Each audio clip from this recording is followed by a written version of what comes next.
সাপ্তাহিক ছুটির দিনে সকাল থেকেই বাণিজ্য মেলায় ভিড় বেড়েছে ক্রেতা ও দর্শনার্থীর। বিস্তারিত জানাতে সেখান থেকে সরাসরি যুক্ত হচ্ছেন রিপোর্টার অন্তরা সেন। যাচ্ছি তার কাছে। অন্তরা, ৩০তম ঢাকা আন্তর্জাতিক বাণিজ্য মেলার আজ শেষ শুক্রবার, তাই সকাল থেকে অন্যান্য দিনের থেকে কিন্তু ভিড় মেলায় তুলনামূলক অনেক বেশি। সকাল থেকেই কিন্তু পরিবার পরিজন বন্ধু বান্ধব নিয়ে দলে দলে কিন্তু মেলায় আসছেন সকলে। এখন দুপুর গড়িয়ে কিন্তু বিকেলের পথে, আর এখন মানুষের ঢল যেন আরো বেশি। যারা এতদিন সময় করে উঠতে পারেননি তারা কিন্তু এই শেষ সময়ে পরিবার নিয়ে একটাবারের জন্য কিন্তু মেলা ঘুরে দেখতে আসছেন। যশোর, রংপুর, খুলনা সহ দেশের বিভিন্ন জেলা থেকে মানুষও কিন্তু এসেছে এখানে। সঙ্গে কিন্তু পরিবারের ছোট্ট সদস্যদেরও সঙ্গে করে নিয়ে এসেছে এই মেলা ঘোরাতে। এদিকে শীতের শেষের দিকে, শীতের কারণে কিন্তু যেহেতু প্রথম দিকে বেচা কেনা হয়নি, এই কথা জানিয়েছিলেন বিক্রেতারা।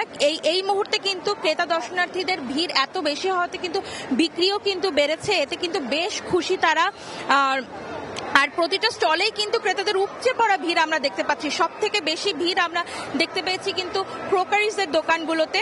আর শেষ দিকে এসে বিভিন্ন স্টলে কিন্তু অফারের পরিমাণও কিন্তু বাড়িয়ে দিয়েছে। আর এতে কিন্তু খুশি হচ্ছেন ক্রেতারাও। ব্যাগ ভরে ভরে কিন্তু তারা পণ্য কিনছেন। তাদের কথা শেষ সময় যেহেতু ভালো অফারগুলো দেওয়া হচ্ছে, এই জন্য তারা একদম শেষ সময়ের জন্য কিন্তু তারা অপেক্ষা করছিলেন যে কবে ভালো অফার দেওয়া হবে। তারা যাবেন, তারা এই তাদের পছন্দ মতো জিনিসগুলো কিনবেন। আর শেষ দিকে এসে কিন্তু এদিকে কিন্তু অনেকে এসেছেন যারা কিন্তু নতুন সংসারের জন্য নতুন জিনিসপত্র কিনতে এসেছেন। তারা ঘর সাজানোর জিনিস কিনছেন, তৈজসপত্র কিনছেন। আর শেষের দিকে এসে কিন্তু ভ্যাট আদায়ের পরিমাণও কিন্তু বেড়েছে।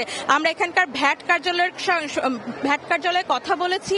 তারা জানিয়েছেন বিক্রি কমের দাবি বিক্রেতারা প্রথম দিকে করলেও এখন কিন্তু বিক্রি বেশ ভালো হচ্ছে। তাদের ভ্যাট আদায়ের পরিমাণও বেড়েছে। তাদের ভ্যাট আদায়ের পরিমাণ কিন্তু গেল বছরের তুলনায় কিন্তু বেশি বেড়েছে।